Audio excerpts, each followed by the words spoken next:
आपण वाक्प्रचार या घटकाविषयी माहिती घेऊया। वाक्प्रचार म्हणजे शब्दशः सरळ अर्थापेक्षा एक वेगळाच अर्थ प्राप्त झालेला शब्द समूह म्हणजे वाक्प्रचार होय।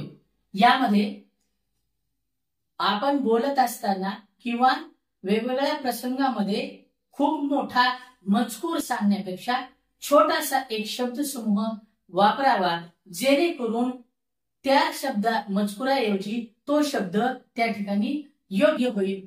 अशा छोट्याशा शब्द समूहाला आपण वाक्प्रचार असे म्हणतो आणि त्याचा वापर आपण बोलताना, वाचताना, लिहिताना अशा वेगवेगळ्या प्रसंगामध्ये करत असतो। उदाहरणार्थ काही उदाहरणे त्याची आपण आता पाहूया। पहिला आहे अंगवळणी पडणे म्हणजेच सवय होणे आणि त्याच्या वाक्यामध्ये रूपांतर कसं होईल पहा। राजूला शेतातील काम अंगवळणी पडले म्हणजेच राजूला शेतातील कामाची सवय झाली। दोन डोके घालणे म्हणजेच लक्ष देणे। रमेशने परीक्षा जवळ येताच अभ्यासात डोके घातले म्हणजेच रमेश परीक्षा जवळ येताच अभ्यास करू लागला, अभ्यासाकडे लक्ष देऊ लागला। तिसरा आहे तोंड देणे, प्रसंगाचा सामना करणे। प्रामाणिक माणसे कोणत्याही प्रसंगाला तोंड देतात म्हणजे प्रामाणिक माणसे जीवनात येणारे जे प्रसंग आहेत त्याचा चांगल्या पद्धतीने सामना करतात, तोंड देतात। चंग बांधणे, निश्चय करणे। क्रांतिकारकांनी स्वातंत्र्य मिळवण्याचा चंग बांधला म्हणजे स्वातंत्र्य मिळवण्यासाठी क्रांतिकारकांनी निश्चय केला। पाचवा आहे शंख करणे, आरडाओरड करणे। काही जण दुसऱ्यांच्या नावाने नेहमी शंख करतात म्हणजेच काही जण दुसऱ्यांच्या नावाने आरडाओरड करत असतात। सहावा आहे हेवा करणे म्हणजेच मत्सर किंवा द्वेष करणे।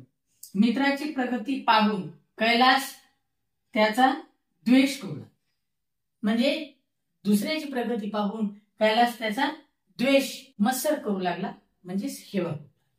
आता या वाक्प्रचार घटकावर आधारित काही प्रश्न पत्रिकेमध्ये कशा स्वरूपाचे येऊ शकतात याची माहिती आपण घेऊया।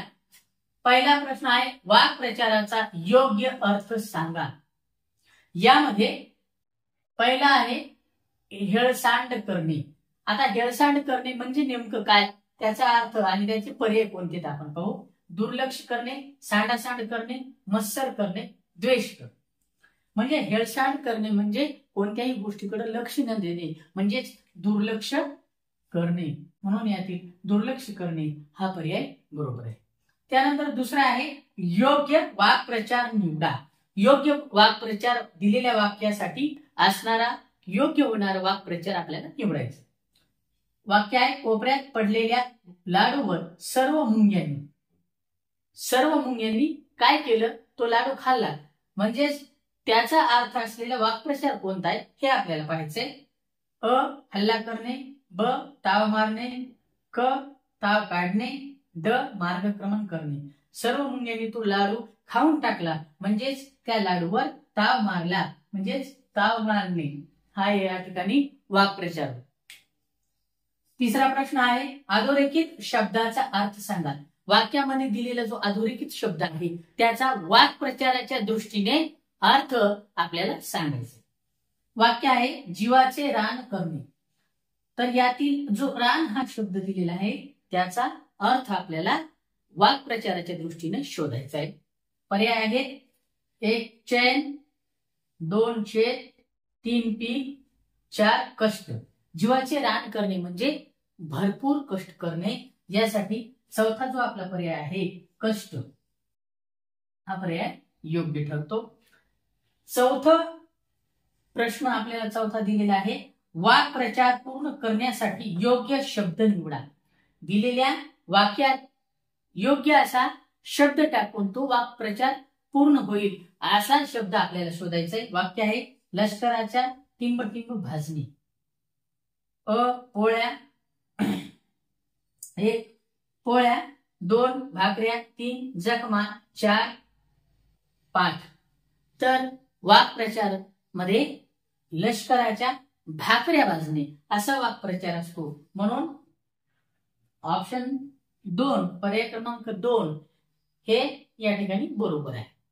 तर अशाच पद्धतीनं आज आपण वाक्प्रचार म्हणजे काय, वाक्प्रचाराची उदाहरण कोणकोणती आहेत, वाक्प्रचारा संदर्भात कोणकोणत्या स्वरूपाचे प्रश्न आपल्याला प्रश्नपत्रिकेमध्ये येऊ शकतात याविषयी माहिती घेतली. धन्यवाद.